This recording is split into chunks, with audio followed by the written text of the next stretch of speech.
te atualizar também sobre o rubro-negro, que vai fazer toda a força do mundo para contratar o Oscar, sobre a classificação do Botafogo para a fase de grupos da Libertadores. Bora falar agora sobre o Flamengo, que colocou o Oscar como prioridade número 1 para a temporada. Vale a lembrança de que o meio atacante, revelado no São Paulo, com passagens pelo Internacional, cumpre os últimos meses do seu contrato no Xangai Port da China. Ele já comunicou aos dirigentes do clube chinês que não renovará seu vínculo, que se encerra em novembro. Dessa maneira, a partir de junho, o Oscar passa a ser um jogador com a possibilidade de assinar um pré-contrato. O Internacional recentemente demonstrou interesse público em contratá-lo, o Flamengo é outro interessado, a gente pode colocar também o São Paulo, entre outros times brasileiros. E o Flamengo leva uma vantagem porque negocia com o Oscar nas últimas 3 janelas. Você vai lembrar que durante o ano passado o Oscar chegou a vestir a camisa do Flamengo. Ele já tinha um acordo verbal com o Fla, mas não foi liberado pelo Xangai Port para defender o rubro-negro. A expectativa é de que a partir de junho ele assine esse pré-contrato com o Flamengo para que se mude em 2025 para o Flamengo. E eu estou imaginando um meio-campo formado por Oscar, De La Cruz e Arrascaeta. Tá bom para você? Bora mudar de assunto e falar agora sobre os cariocas, que serão maioria entre clubes brasileiros na fase de grupos da Libertadores. É que na noite dessa quarta-feira o Botafogo arrancou um empate 1-1 contra o Red Bull Bragantino, mesmo tendo um jogador a menos durante a maior parte do segundo tempo. O Botafogo ainda saiu na frente com mais um gol de Júnior Santos. O Red Bull Bragantino chegou ao gol do empate no finalzinho com o Thalisson, pressionou, mas não conseguiu a virada. Dessa maneira, o Botafogo, como havia vencido no jogo de ida, está na fase de grupos da Libertadores, assegurando mais de 20 milhões de reais com prêmios e também com bilheteria. Legal contar que John Textor entrou através de uma videoconferência depois da partida no vestiário do Botafogo para comunicar aos atletas que vai pagar R$1 milhão de bicho, para que os jogadores possam dividir essa grana. Com a classificação do Botafogo serão 3 cariocas, Botafogo, Flamengo e Fluminense, 2 paulistas, São Paulo e Palmeiras, 1 gaúcho, o Grêmio, e 1 mineiro, o Atlético. Só para lembrar a divisão desses 7 times nos potes. Sorteio marcado para a próxima segunda-feira. Pote 1 com Fluminense, Palmeiras, Flamengo, Grêmio e São Paulo. São os times cabeças de chave. O pote 2 tem o Atlético Mineiro, o pote 4 com o Botafogo.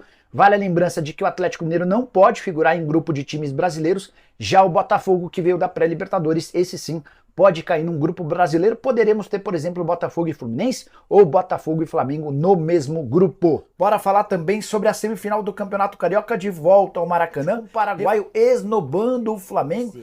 Já o Botafogo ainda busca um técnico, apesar do bom momento do time, sob o comando do interino Fábio Martins. São 5 vitórias e um empate, a classificação do Botafogo para a fase de grupos da Libertadores da América. O problema é o Botafogo encontrar um técnico nessa altura do campeonato. Quero contar também que o STJD decidiu suspender John Textor, dono da SAF do Botafogo. Ele não entregou os documentos após fazer acusações de corrupção envolvendo arbitragem. Hora de te explicar como é que tá ficando o Super Mundial de Clubes da FIFA marcado para 2025. Você sabe que são os 3 campeões de Libertadores brasileiros recentes estão garantidos, né? O Palmeiras, o Flamengo e o Fluminense já asseguraram sua vaga. São 6 vagas para times da América do Sul. O 4º integrante desse hall vai ser conhecido como o campeão dessa temporada. Então aquele que vencer a Libertadores em 2024 se junta a Palmeiras, Flamengo e Fluminense com vagas asseguradas. E as últimas 2 vagas serão destinadas aos melhores colocados num ranking que a Conmebol elaborou. Esse ranking passa a valer a partir de 2021 e premia as melhores campanhas na própria Libertadores da América. A tendência é que River Plate e Boca Juniors acabem sendo os beneficiados pelo ranking. O River Plate está praticamente classificado, tem uma pontuação muito mais alta do que a dos rivais e ainda joga na temporada de 2024. O Boca está fora da edição desse ano, mas só ficaria de fora do Mundial se Del Valle, Nacional, Barcelona de Guayaquil ou Cerro Porteño fizessem campanhas históricas chegando praticamente nas fases finais ou conquistando o título. Vale a lembrança de que cada vitória conta 3 pontos para esse ranking, um empate conta 1 ponto e cada avanço de fase garante mais 3 pontos. E aí só para arrematar, importante contar que se Palmeiras, Flamengo ou Fluminense ganharem a Libertadores desse ano, ao invés de 2 vagas pelo ranking, seriam 3 vagas destinadas a ranking. Nenhum brasileiro pode se classificar via ranking, tá?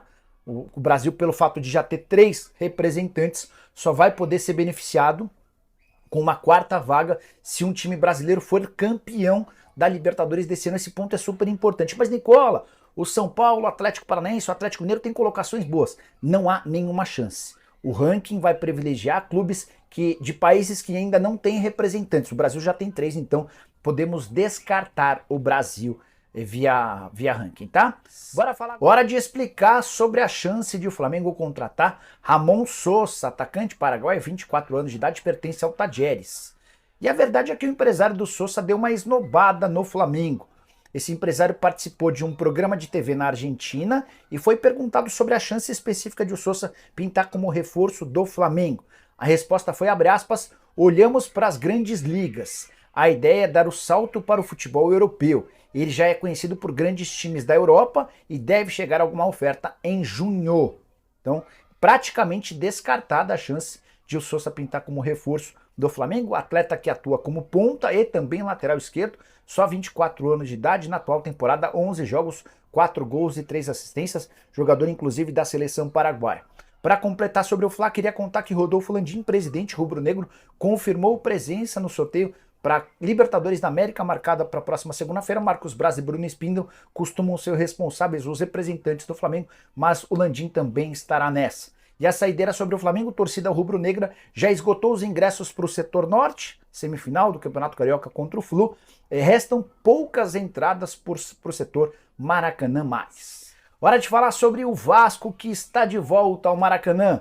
Reviravolta importante nessa quinta-feira. O consórcio do Maracanã, que é administrado por Flamengo e Fluminense, respondeu de forma positiva para a pretensão do Nova Iguaçu de mandar o jogo da volta do Campeonato Carioca contra o Vasco para o Maracanã. Dessa maneira, Ferdi, Vasco e Nova Iguaçu fizeram com que a partida previamente marcada para o Raulino Oliveira lá em Volta Redonda fosse repassada para o Maraca. Os ingressos devem começar a ser vendidos muito em breve e dessa maneira o Nova Iguaçu vai faturar muito mais. A expectativa é de mais de 60 mil pessoas no Maracanã, toda a renda revertida para o Nova Iguaçu. O time que jogaria no Raulino de Oliveira não contaria com mais de 15 mil torcedores. Muitos rubro-negros e até gente da imprensa que torce pelo Flamengo não gostou da decisão. A verdade é que é o mais justo. Tem que pensar no espetáculo, tem que pensar bem no bem do campeonato. No bem do Nova Iguaçu, que já havia vendido vários mandos de campo em outros jogos, por que não transformar o seu jogo no Maracanã, que é o principal palco da cidade do Rio de Janeiro?